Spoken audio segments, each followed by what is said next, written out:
Welcome to Weekly Review of the U.S. Economy. I am Glenn Ford Robinson. Coronavirus outbreak and volcanic eruptions putting some Asian economies on the brink of collapse.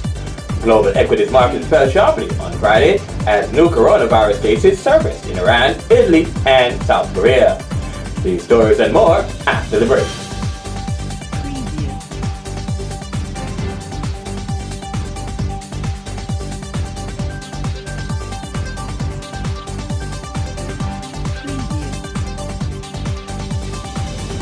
Deserted streets and shopping malls caused by the coronavirus outbreak begin to put a heavy toll on not only the Chinese economy, but the global economy. While massive volcanic eruptions, accompanied by strong earthquake-like shocks, rocked the Philippines. Global equities markets fell sharply on Friday as new coronavirus cases surfaced in Iran, Italy, and South Korea. The coronavirus, dubbed COVID-19, killed 210 people in Iran, the most in any country outside of China. Iran closed schools and cultural centers in an effort to prevent spread of the virus. Italy reported 52 deaths and over 2,000 confirmed coronavirus cases, and South Korea reported 22 as the number of infected persons in the country surged to 4,335 on Monday. 18 more people died in Italy since Sunday.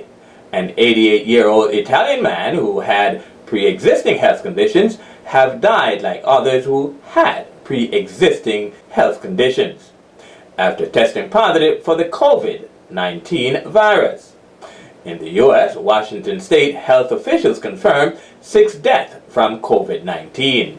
A 20-year-old asymptomatic Chinese woman traveled 675 kilometers, 400 miles, and infected 5 family members. The coronavirus's unpredictability was put on display when Chinese scientists and doctors discovered that a 20-year-old Chinese woman from Wuhan, the epicenter of the coronavirus outbreak, traveled quite a distance to visit family members in Anyang, a northern province, where she unknowingly infected 5 family members. It is becoming clear that younger people in their 20s without pre-existing medical conditions may very well be less susceptible to the disease. However, further research will be needed to confirm this hypothesis. The spread of the virus by asymptomatic people gives scientists another pill to swallow in fully understanding the true nature of the coronavirus COVID-19. In the Philippines, the Mount Tall volcano erupted Sunday on the Philippine island of Luzon, spewing volcanic ash as high as 9 miles in the air, covering shattered homes, forcing large-scale evacuations of surrounding villages, and crippling an economy just beginning to emerge.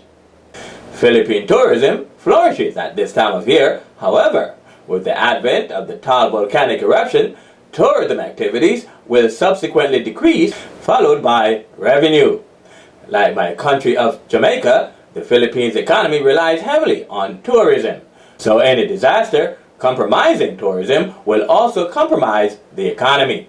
There has been a prevailing fear among citizens who thinks that the country's heavy economic dependence on travel and tourism could prove costly, especially if a natural disaster occurs.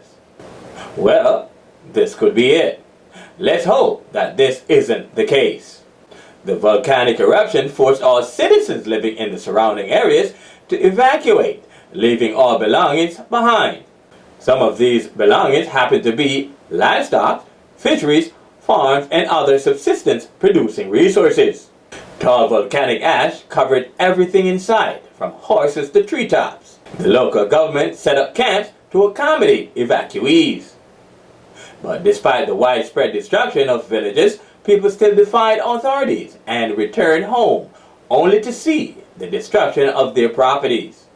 According to the World Travel and Tourism Council, WTTC, the Philippine travel and tourism industry contributed 1.43 trillion pesos, or 10.6%, to Philippine GDP. This figure represents the compound effect of tourism and travel on investments, suppliers of goods and services, and the positive impact on income. This contribution of tourism and travel is expected to grow at an annual rate of 4.4% in coming years, leading to a projected GDP value of 2.6 trillion pesos by 2026. Therefore, with a natural disaster as devastating as the Taal volcano, Philippine GDP projection could greatly be less than previous estimates, not good for a country on the rise economically. As an emerging market, the Philippines, ranked as the 6th richest country in Southeast Asia by GDP per capita, among countries such as Singapore, Brunei, Malaysia, Thailand, and Indonesia. The Philippine economy ranks 36th in the world by nominal GDP according to a 2019 International Monetary Fund statistical estimate, and ranks as the 13th largest economy in Asia. With this said, the Philippine economy has clawed its way up the ranks and has shown signs of growth, but with such a devastating volcanic eruption, the country's economy may take a step back before resuming its upward growth. Time will tell, but we all wish the Philippines a swift and speedy recovery from this disaster. Anyone willing to donate can do so through the Philippine Red Cross by visiting the link on the screen, or click on the Red Cross link below this video. Your donation will be greatly appreciated. Thanks in advance. The coronavirus has skewed sentiment in financial markets as new coronavirus cases surge in other countries. Investors pulled the plug on their equities investment, sending the Dow Jones Industrial Average to a 700-point drop on Monday, as uncertainty brought on by the coronavirus spreads. As a result of the rapidly spreading coronavirus, some publicly traded companies have begun to feel the squeeze. Apple informed investors last week that its worldwide iPhone supply will be temporarily constrained. In layman terms, this means that iPhone sales will be less than expected. Therefore, revenue will be down in the short term. So expects Apple stock to plummet and expect the stock market as a whole to temporarily drop. For example, with less manufactured product demand, less products will be produced. Therefore, the most recent non-farm productivity report should reflect this. Drum roll, let's see what the non-farm productivity report for the fourth quarter says. The non-farm productivity report, released on Thursday, February 6, 2020, at 8:30 a.m. New York time, missed market expectation of 1.6%, posting a reading of 1.4%, coming in much higher than the previous mark of negative 0.2%. The non-farm productivity report measures annualized changes in labor efficiency when producing goods and services, excluding the farming industry. A higher than expected reading should be perceived as positive for the U.S. economy and bullish for the U.S. dollar, while a lower than expected reading should be perceived as negative for the U.S. economy and bearish for the U.S. dollar. We can see that the non-farm productivity report accurately reflects the decrease in productivity due to the coronavirus outbreak. The fact that the current reading only missed the forecasted reading by 0.2% suggests that the reduction in productivity is just temporary. Talk about getting high intrinsic value of financial market assets at low prices. Now is the time. This is where having a professional and ethical financial advisor comes in handy. If you would like to truly take advantage of opportunities in the stock market, a trusted financial advisor or investment advisor is all you need. Click the link below to review our resources of trusted investment advisors. The Bureau of Labor Statistics released the non-farm productivity report on Thursday, February 6, 2020 at 8:30 a.m. New York time. Analyzing macroeconomic indicators help investors see what direction the market will eventually head in. For this reason, it is imperative that we traders wait until a definite signal is given before we make a trade or not make a trade. If the trader is already in the trade from a few weeks prior, then the rule is to stay put and collect your profits, allowing your fish traps to fill up before hauling it away. There is one very important economic indicator that is spot on in telling you what direction your forest currency pair will go in. It even tells you what direction the stock market is going to go in, temporarily. I learned about the power of this economic indicator while taking my investment advisor course, which I paid a lot of money for, of course. So, I won't be giving away this information for free. That wouldn't be fair, because I paid money for the course, so anyone who gets this information has to return the favor. In any case, economic indicators are very powerful tools in helping investors create investment strategies. I will leave it at that. By the way, U.S. equity markets fell again for the second day in a row. Bond market yield also joined the drop party. On Monday, February 24th, the U.S. equity markets fell hard as a result of escalating concerns about the coronavirus and the negative impact the outbreak would have on the global economy. The Dow Jones Industrial Average fell 1,031.61 points, or 3.56%, while the S&P 500 fell 111.86 points, or 3.35%. The Nasdaq 100 shed 355.31 points, or 3.71%, while the Russell 2000 lost 50.51 points, or 3.01%. The stock market has been galloping up the charts like a wild horse, and sooner or later it was going to come crashing down. I have mentioned this in past videos. I have even mentioned that investors were acting a little irrational, pushing the stock market up to historic highs on a weekly basis. This kind of irrational exuberance caused the market to be overpriced, and sooner or later investors would realize that they have pushed the market to overpriced levels, at which time they will begin to pull the market back. Well, to no one's surprise, equity investors have finally realized their mistakes and have begun readjusting the market to what they believe is the market's true price. Smart money knows that this readjustment will also be inaccurate, which will need further inaccurate readjustments. All these phases of readjustments are steadily putting money in smart investors' pockets. This is how the game is played, people. Smart money won't just readjust the equities market out of the blue. They will use an excuse to do so, and the coronavirus outbreak happens to be that excuse. At some point, investors were going to start taking profits, so they were just waiting on the right time to do so. And what better time to take profit than during a global pandemic? The recent stock market pullback got some people panicking. They seem to be blind to the fact that the equities market and the US dollar had been riding in overpriced territory for a long time. The stock market has been hitting record highs almost every week prior to the recent pullback. People who never spoke about the stock market all of a sudden are now talking about buying stocks. This is when smart money takes action. What action? Well, send me a text message and I will tell you. Since the Brexit vote, the US dollar has been on a tear, while the euro had been oversold and left for dead at levels that haven't been seen since 2017. Why are people panicking about the stock market? People should not be panicking. Instead, they should be relieved that finally the equities market has begun to act normally by pulling back for a change. A steady upward movement without any pullback is not normal. Businesses aren't profitable all the time, so why should the stock market be positive all the time?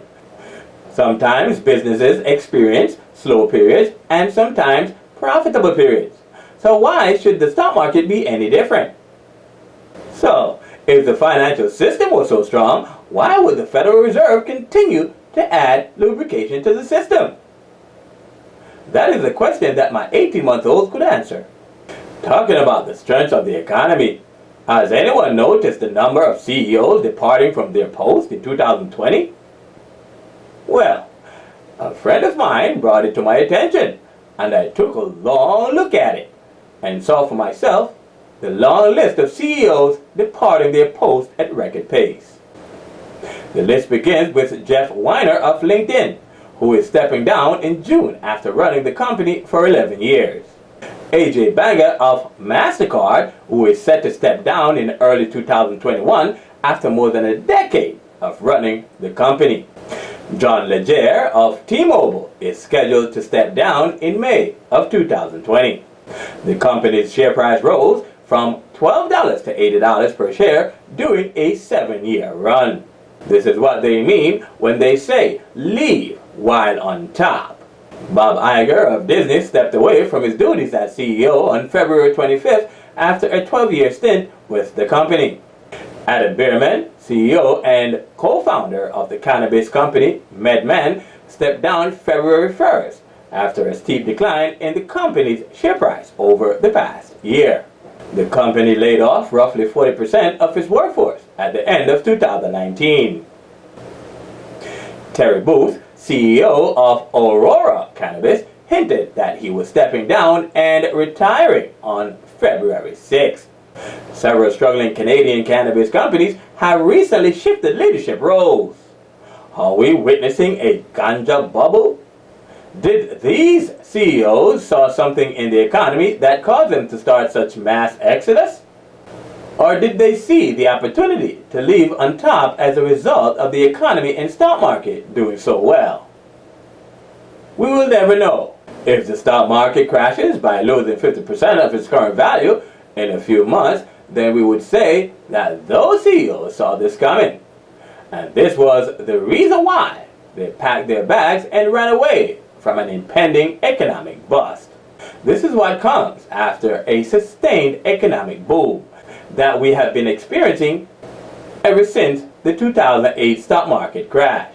The majority of U.S. economic indicators didn't show anything different from what we have been talking about in regards to the economy.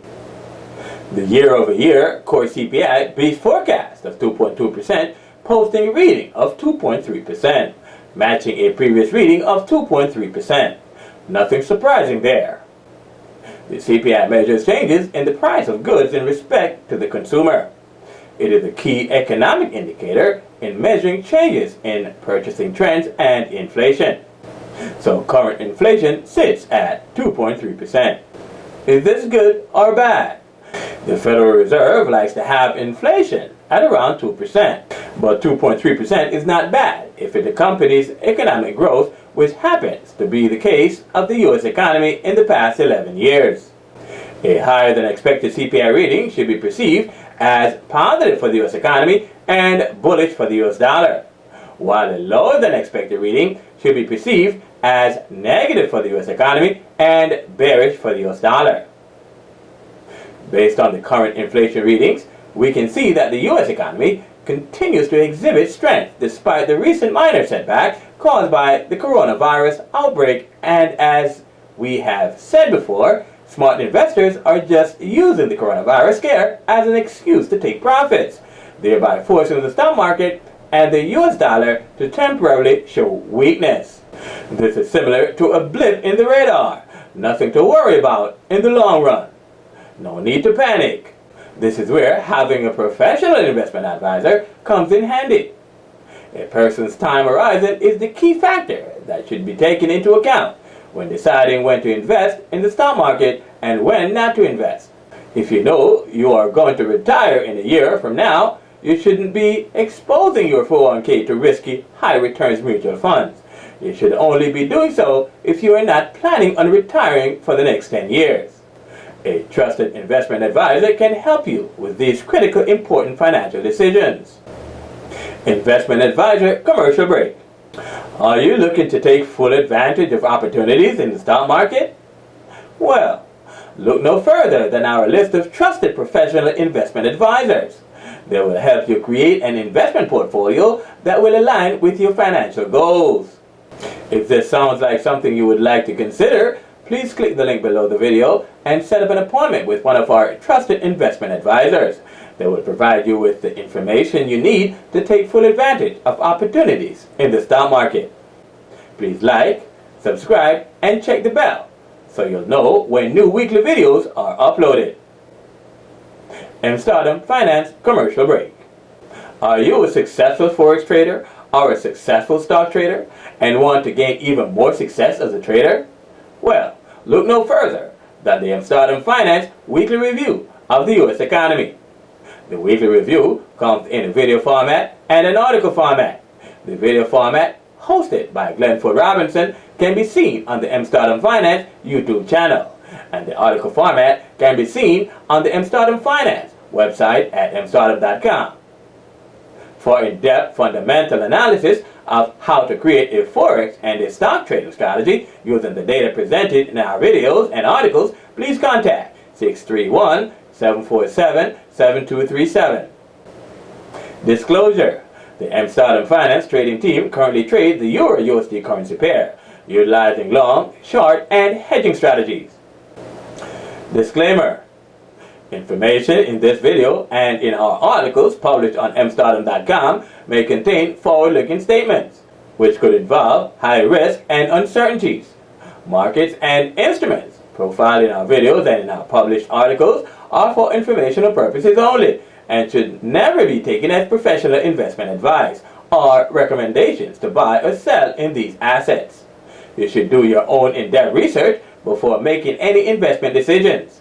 Amsterdam Finance does not guarantee that the information presented in our videos and articles is free from mistakes, errors, or material misstatements. It also does not guarantee that this information is timely in nature. Investing in open markets involves a high degree of risk, including the loss of all or a portion of your investment, as well as emotional distress. All risk, losses, and costs associated with investing, including total loss of principal, are your responsibility. I am Glenford Robinson. I will be back next week with another edition of Weekly Review of the U.S. Economy.